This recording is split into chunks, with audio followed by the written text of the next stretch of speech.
Well, good morning, John. Another busy week under the belt. At least we know now that Super Tuesday primaries are over, that the US presidential election is going to be between Trump and Biden. And then later today, we have Biden's State of the Union address. So I'm sure that's going to influence markets over coming months as to whether the market prefers Trump or Biden. I'm still not sure. But let's start off back in Australia. This week we've had national accounts released. What did you make of the national accounts, John? Well, I think some of the commentary I'm reading is pretty on the mark, so I don't think I'm going to be anything other than supportive that the economy is being operating at a very weak level. Yeah. And if it wasn't for immigration and tourism and education, overseas students, we'd be probably negative growth, negative consumption, the fall in real wages, household income, not matching inflation would be more apparent. So I think they're disappointing numbers. I think, however, every bad news has good news, so it's probably putting more pressure on the central bank. The central bank's a terrible situation because it hasn't been clear in its strategy. As I've said over and over again, the interest rate policy put in place was a reaction to very poor interest rate management by driving cash rates to 0.1. The justification of putting interest rates up was not to stymie demand, because we now see, Paul, there was no demand to stymie. That's what the national accounts are saying. The put up interest rates was to get interest rates to a level where they're at least normal against inflation readings. Our interest rates are still not too high, but they're not going to go any higher. They are going to come down, and that's what's buoyed the markets. That's why the share market and the fixed income markets are rallying. The Australian dollar is rallied about 1% since the national accounts. I don't think there's much further to go into that.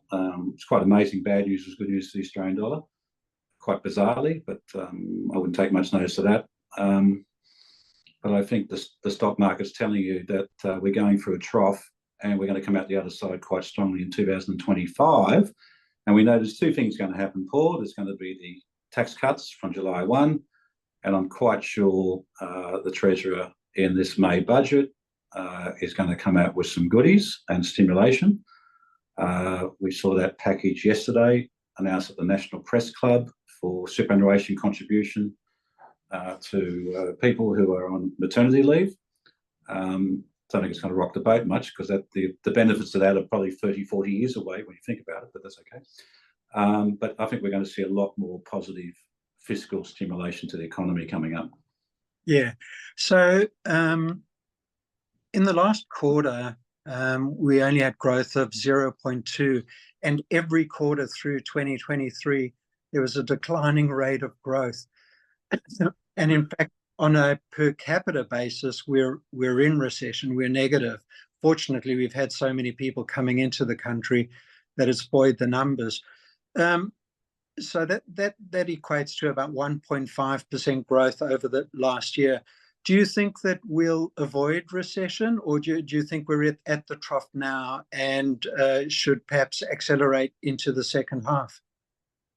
Well, I don't think it's really important whether we have a negative quarter or not. I think it's all priced in and expected. As you said, Paul, we're probably in a technical recession as we speak, and the growth numbers have been pushed higher by population growth through immigration. To your point, in 1.5% economic growth with 2% population growth tells you that there's been a decline in per capita GDP and per capita income. So we've got what I would regard as the true measure of recession. We're actually in play.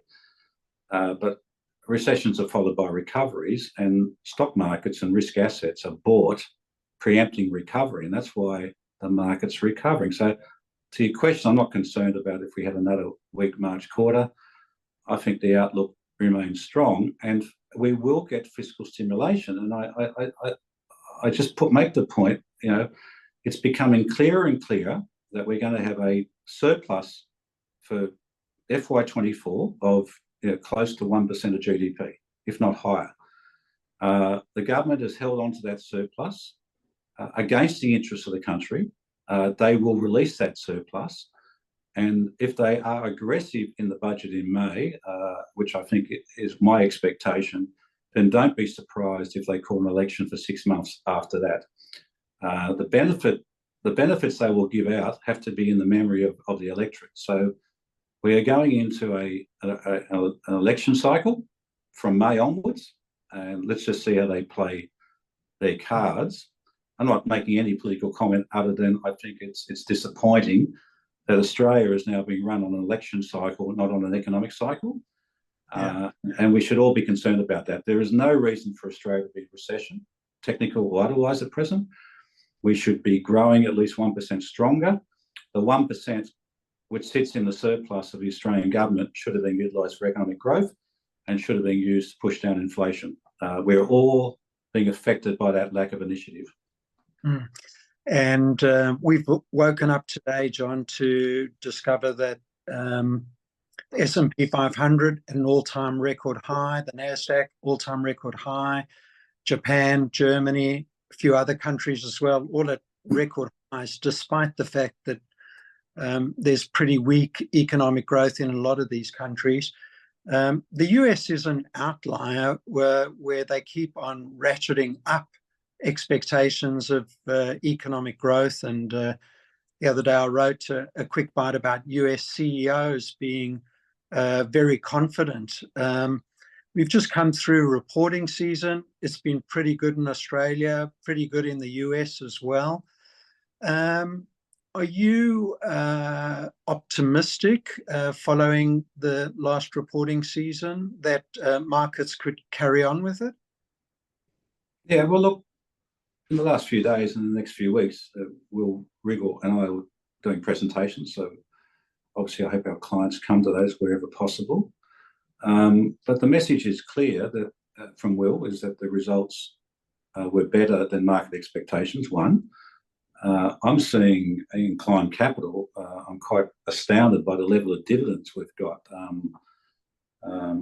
Well over $2 million in inflows from dividends coming our way, which is way above what we expected when we managed that portfolio. So that's very good for client capital shares in terms of dividends.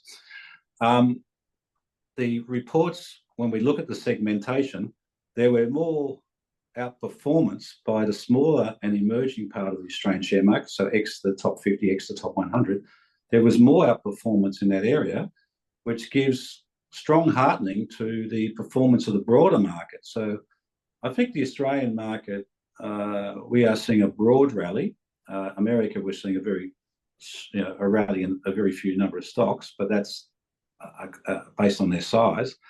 But we have seen some very good results from smaller companies and very good share price movements in some of those stocks. And the small company team will update everyone in the next few weeks with their update for the end of February. And I just assure investors in that fund that we have been pleasantly surprised by the performance and the announcements made by companies in that portfolio. So to your answer, the result season was better than expected and much better than expected in the emerging part of the market. So there is a bit of dynamic behaviour being shown by the managers of smaller companies in this country. So yeah, I think the outlook's pretty good. That's excellent. And from overseas, we heard two quite important pieces of news for Australian exporters. In China, they've now prepared a plan for economic growth of around 5%. Not sure whether they'll achieve that, but China's generally been very, very disappointing. At the other end of the spectrum, growth in India over the last quarter was 8.4%. So that is now the strongest economy as far as growth is concerned in the world. And China's now the fifth biggest economy in the world. and perhaps over the next few years could even become the third biggest. How important is that for Australia and our trade links with these two giant countries? Well, I think combined, China and India, we're talking 40% of our trade, two-way trade. So that's how significant. Now, I think it's important that we understand, I always like simple numbers. The world economy is $100 trillion, give or take. As you just said, India is around $3.5 trillion, it's growing at 8%. So people at home can do their numbers. That 8% adds about 0.3 to world growth, just from India, 0.3. So if the world's growing at 2.5, about 12% of the world incremental growth is coming out of India. China, as you said, also is projecting 5% growth. Their economy is about 18% of world GDP. So that 5% will add about 0.9% to world GDP. So that's about, when you add India and China, about half of 40% to 50% of world growth is coming from those two countries. They're vitally important, and it's important that we look at them, watch them, and support them in terms of economic activity. Now, on your point about China and the target of 5%, I make this point, and it's very important in an election year in America. If China achieves 5%, it will do so with the benefit or the support of a 3% fiscal deficit. 3% fiscal deficit, 5% growth. 5% is greater than the 3%. In America, and we'll get the State of the Union, it'll be interesting to see whether President Biden talks about the expected growth for America and whether he discloses the expected deficit for the American government. But it looks like the deficit forecast this year for America is circa 5% of GDP. It looks like their growth is circa 2.5 to 3%. So their fiscal deficit is 1.5 times bigger than their growth, whereas China's fiscal deficit is 60% of their growth. Now, when we talk about sustainability of growth, I put it to you that China's sustainability is much better than that of America, and of course India's growth is better than both of them. So in terms of Australia, to wrap it up, they're our biggest trading partners. It's a tailwind for Australia over the next 5 or 10 years. It's how we use that tailwind that's going to be important. I look forward to some positive announcements coming out of government, how we can improve our engagement with those two big economies. Yeah. And a couple of other record highs. Gold is at a record high this morning. So is Bitcoin. You have those? Well, I think we have to be realistic that the world has come out of and is going into a period of printing money again. And none of us should be under any delusion that that's not going to occur. I think Bitcoin is now benefiting from excessive monetary printing, excessive liquidity in financial markets, and the analysis in 10 or 20 years' time of the effect of quantitative easing, the printing of money and the bailing out of the financial system and the bailing out of governments, I think we'll be able to look back in the future and say, well, one of the effects was massive speculation in assets which have questionable value, and Bitcoin fits the bill.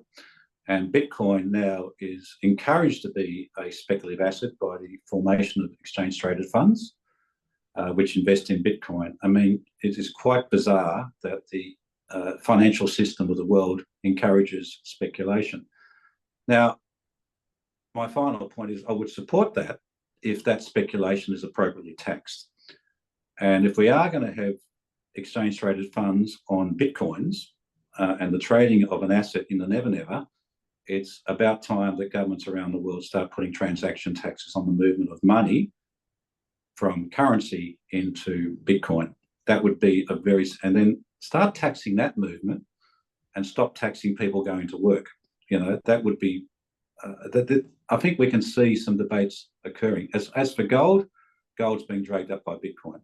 So we can say gold's improving, but it's not rallying at the rate of Bitcoin. So it's being dragged along, but it's good if you own gold stocks, and it's good for Australia because we export gold. There is some benefit from all this, but I caution people about where we're heading. As far as our portfolio exposures are concerned, we do have some exposure to gold, and we also have exposure to mining services companies, which benefit when these companies are doing well. But the underlying message that I am taking from you is that this is a time to be focused on the quality end of the market, and that certainly plays into our strengths as in terms of our process at work. Yeah, well, and I think we're seeing quality small companies perform. So those companies which have a strong balance sheet, are making money, generating cash flow, have a growing return on equity, can reinvest in themselves, they've suddenly reappeared on the radar of the market as being a good place to invest. Now, history tells us that rallies like the small company index don't start and finish inside 3 or 4 months. They probably go on for a year or so. So that's why I've said previously that the value is in the small end of the market. I think the market's going to drift higher, but the small companies will probably outperform by a factor of 2 over large companies, as this, I don't want to call it a bull rally, I just think it's a recovery rally stimulated by lower interest rates, lower inflation. We've come through the hiccups of the economies of the world, and now the economies which are going to do well are self-identifying. India, China and Australia well positioned to trade against that and benefiting from a very weak currency. So I keep on saying 2025 looks good, and just watch that the rally broadens, and I think property will come back into play next year as well. Yeah, well, I think we'll have to end it there, but a great heads up on the Climb Smaller Companies Fund. I think it's performed very well. Have to disclose my interest. I'm a happy unit holder there. And that's why you're smiling, Paul. That's why you're smiling. That's right. I recommend that people have a close look at it, see if it fits your investment needs. But that's all we'll have time for today, John. As always, very interesting discussion. Thank you. Thanks. See ya.